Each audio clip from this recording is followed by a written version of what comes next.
All through this week, I've been speaking about two kinds of strength: the strength which the world understands and acknowledges, and the strength which comes only from God, and only through the cross of Jesus Christ.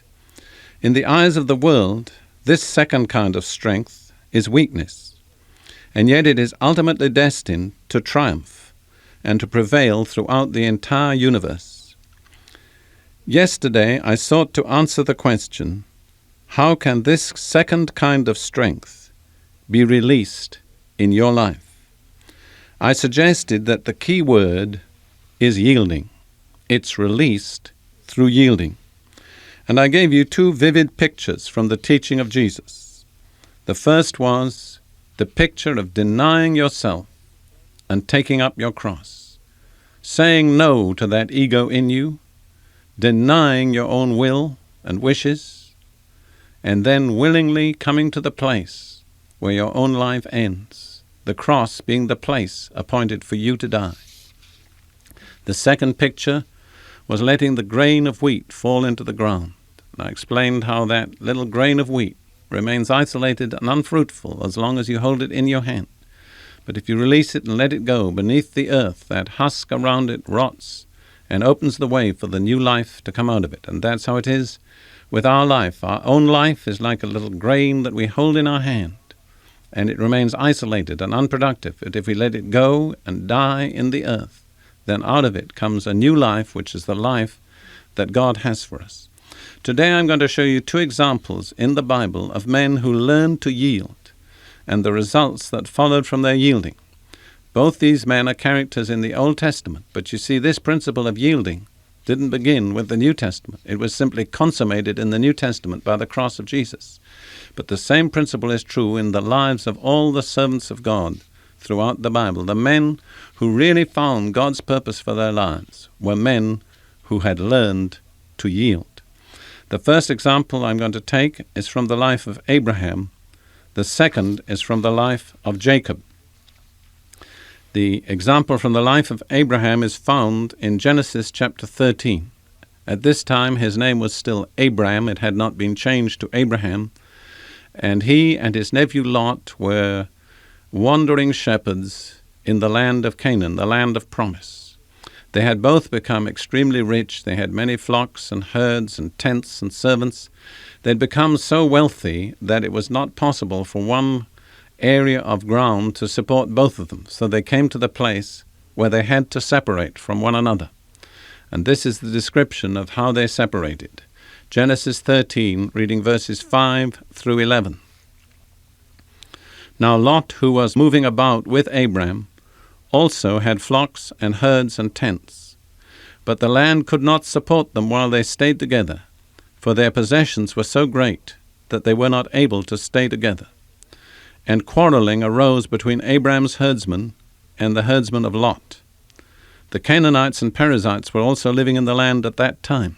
You see the point of that? The Canaanites and Perizzites were potential enemies. And it was very, very dangerous for God's servants to be quarreling between themselves when there were enemies in the land. So Abram said to Lot, "Let's not have any quarreling between you and me, or between your herdsmen and mine, for we are brothers." And let me remark, incidentally, we Christians have got to learn to say the same to one another. Let's not have any quarreling between us, for we are brothers. Abraham's a marvelous example in that respect. So Abraham goes on to say to Lot, "Is not the whole land before you? Let's part company. If you go to the left, I'll go to the right.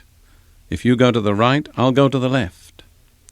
Lot looked up and saw that the whole plain of Jordan was well watered, like the garden of the Lord, like the land of Egypt toward Zoar. This was before the Lord destroyed Sodom and Gomorrah.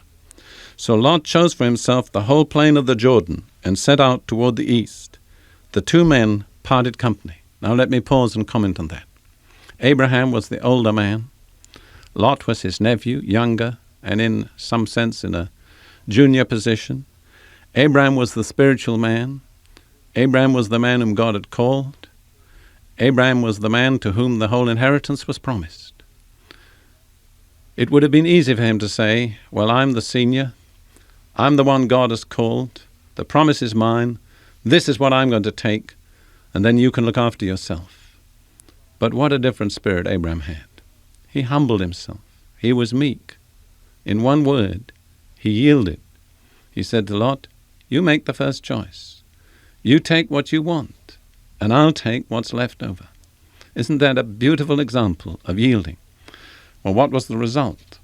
Lot went where his soul urged him to go, and it was a bad place. He went toward Sodom. Lot hadn't learned to say no to that soul life in him, as Abraham had. Then what happened to Abraham? Let me read. This is beautiful. Going on in Genesis 13, verses 14 through 17. The Lord said to Abraham, after Lot had parted from him. Let me mention something. In Hebrew, the name Lot has a meaning. It means a veil, something that covers the eyes. To me, that's typical. It describes Lot. He never got rid of the veil of the carnal, self-seeking mind. Although he was a righteous man, he was carnally a righteous man. He didn't really have the law of the Spirit in him.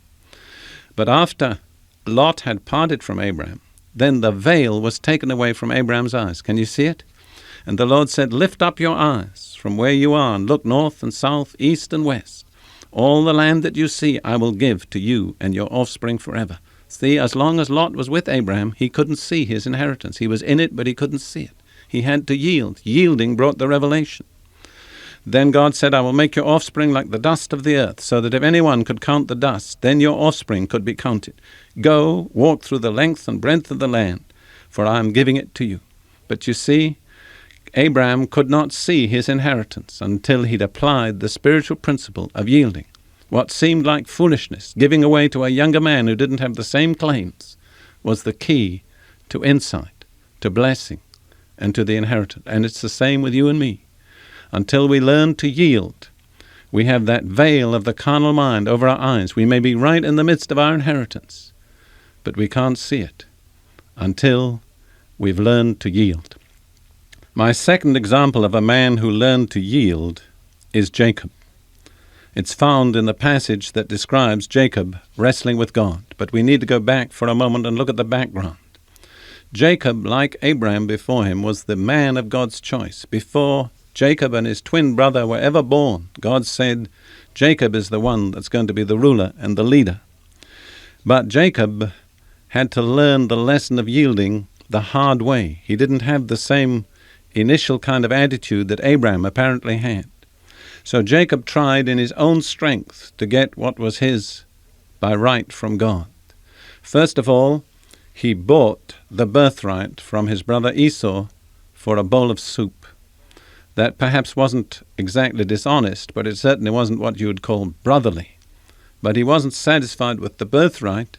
He wanted his father's blessing. And to get that, as you remember, he cheated. He pretended to be his brother Esau, came in and deceitfully received the blessing, and then there was no similar blessing left for his brother Esau. And his name, Jacob, means a cheat or a supplanter. But Jacob got nothing by cheating. He immediately became a fugitive. He had to leave the land of his inheritance, and he took nothing with him but one staff in his hand. For 20 years he was an exile working for his uncle Laban. Then at the end of 20 years, the Lord spoke to him and said, now is the time to go back to your inheritance. So he went back with his wives, his children, and his cattle, and all that he possessed. He came to a certain place on the border of his inheritance, and he sent his wives, his children, his cattle, everything before him. And then he was left alone at night, and that night a man wrestled with him. Let's read the account. So Jacob was left alone, and a man wrestled with him till daybreak. When the man saw that he could not overpower him, he touched the socket of Jacob's hip, so that his hip was wrenched as he wrestled with him. Then the man said, let me go, for it is daybreak. But Jacob replied, I will not let you go unless you bless me. The man asked him, what is your name? Jacob, he said, supplanter. Then the man said, your name will no longer be Jacob, but Israel, because you have struggled with God and with men and have overcome.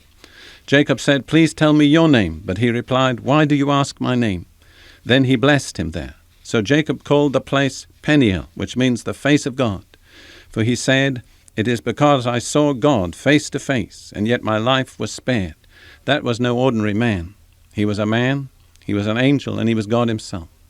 That was what we call a pre-incarnate manifestation of the Son of God, the one who was manifested in history as the Lord Jesus Christ, man, God, and the messenger from God to man. Now listen to the conclusion of Jacob's story.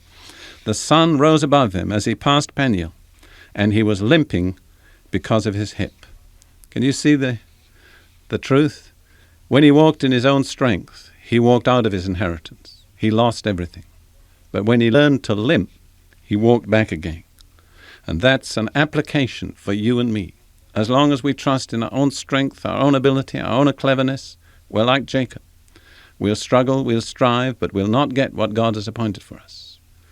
But when we have a limp, when we no longer walk in our own strength, then the way is open for us to walk back into our inheritance. Let me sum it up. Abraham yielded to a man. Jacob yielded to God. In each case, however, yielding opened the way for the revelation and fulfillment of God's purpose. And so it is in our lives.